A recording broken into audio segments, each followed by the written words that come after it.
Yo, what's up, Minerva? MB na naman nga pala to. Ang reviewer na walang tira, men. Kilala nyo na, walang iba. Kundi ako lang yun. At kung di ka pa nakasubscribe, men, click mo na yung subscribe button dyan sa Gedli para at least, men, updated ka sa mga ilalabas natin mga reaction video, men. Katulad nito, men, ito.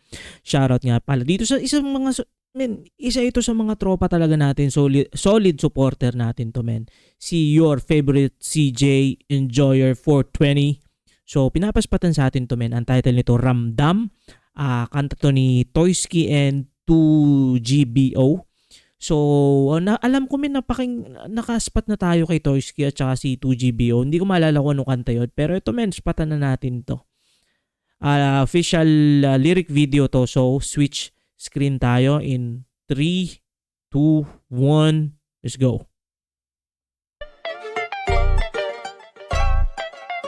Okay. G Records, oh. Kitang-kita ko sa iyong mga mata. Okay. Para bang gusto mo akong iuwi. Kahit pa na hindi mo sabihin, ramdam ko yan.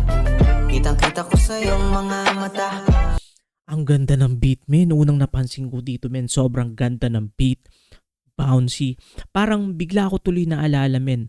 Alam ko gumagawa, parang naalala ko yung mga diss tracks ni men, ni Joti ng Donggalo, ng Salbakuta, men. Kasi alam ko ngayon, nasa Salbakuta na siya na core. Pero yun si Joti, men. Parang naalala ko. Alam ko gumagawa siya ng beat, men. Parang bigla ko naalala si Joti sa mga ganito sa mga diss track niya, men. Spatan niya yung mga diss track niya kay CLR.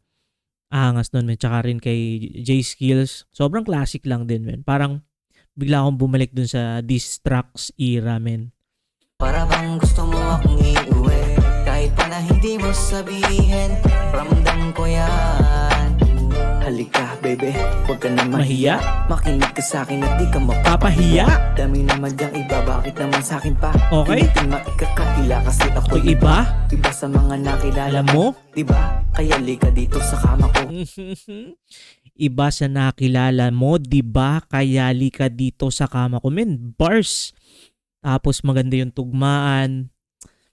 Men, sobrang gagaling talaga, men, ngayon ng mga artist, men. Sobrang, para sa iba, men, sobrang simple nun. Para sa akin, sobrang hirap na nung gawin, men. Kasi gumawa din, men, ako ng kanta. Isang beses lang yon. Isa lang kanta na nagawa ko originally, men. At sobrang hirap. Tapos kukuha ka pa, men, ng mga inspirasyon kung paano mo siya gagawin, men. Sobrang props, men, doon sa mga kung bago kang artist, men, na nagsisimula, tuloy-tuloy lang, men. Gawin mo lang siyang, kumbaga, wag mo tingnan, minsan kasi, men, tayo as tao, men, nakikita natin siya yung pera agad, yung fame agad, pero minsan, men, kumbaga parang maliligaw ka, men, pag ganun kaagad yung thinking mo. Kaya, para sa akin, men, katulad dito, men, dito sa YouTube natin, parang sobrang tiningnan ko lang siya as passion na gawa lang reaction video. Wala naman tayong ginagawa. Tapos kumbaga parang bonus na lang din, men, yung mga reaction videos natin na walang copyrighted material. So doon tayo nagkakaroon ng mga ads, ganyan. At syempre, men, parang tatalo. Kumbaga parang merong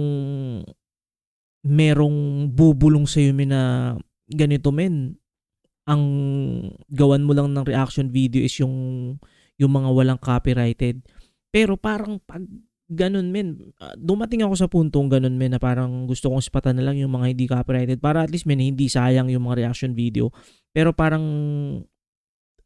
it defeats the purpose nung men natin. Kumbaga nung channel talaga natin na this is for like lang talaga, men, passion, parang vlog type din. Kasi after few years, pag matanda na tayo, men, babalikan ko to. Ang dami kong mga reaction video, parang mga nasa 500 na yata ngayon, men. So parang ganun, men. Same thing din siya, nakikita ko, men, sa paggawa ng mga kanta. Parang ganun. Gawin lang passion. Magtrabaho ka pa rin. So, kung mag-boom ka man dyan, men, parang nangyari, men, kay Nick Makino, men. Parang ganon. Nagtatrabaho pa siya sa US noon, pero pumutok yung Neneng B na kanta. Nandun pa siya sa US, tas pumutok sa Pilipinas. And then, nung nakita niya yung growth nung kanta, na visualize niya men lahat, yung vision. So umuwi siya, nag-resign siya sa trabaho mo yung Pilipinas at para going full-time. And then after few years men, si Nick Makino men, bumalik na ulit ng US. So still nagigigig pa rin naman siya doon. Pero yun nga, depende sa situation at doon sa circumstance men. Wala tayong sasayanging oras. Sulitin natin ang gabi na parang nakaposas. Oras na Sulitin natin ang gabi men. Bigla ako naalala men yung doon, kanta ni na ng schizophrenia sa atin ang gabi men. Classic din yon. Yung linya na yon men. Sobrang ganda rin nun.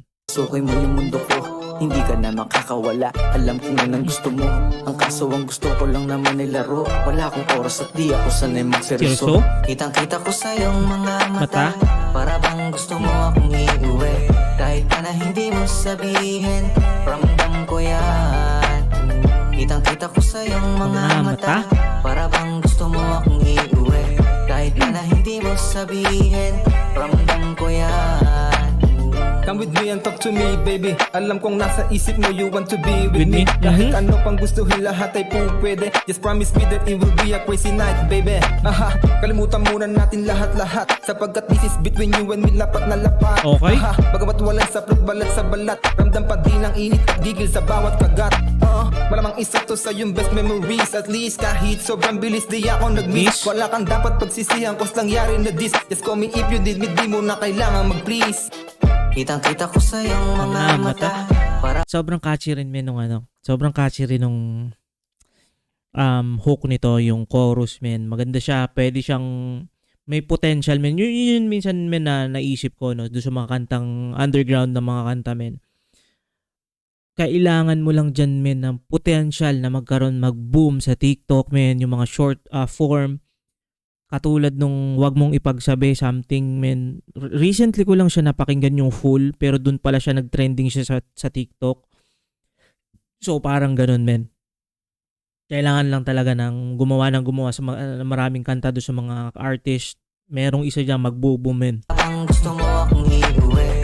Kahit pa na hindi mo sabihin, ramdam ko yan. Kitang-kita ko sa iyong mga mata, ang gusto mo akong iuwi. Kahit pa na hindi mo sabihin, ramdam ko yan. Yon men, maangas yon. Para sa akin men, sobrang vibes nun. Maganda siya men para sa akin.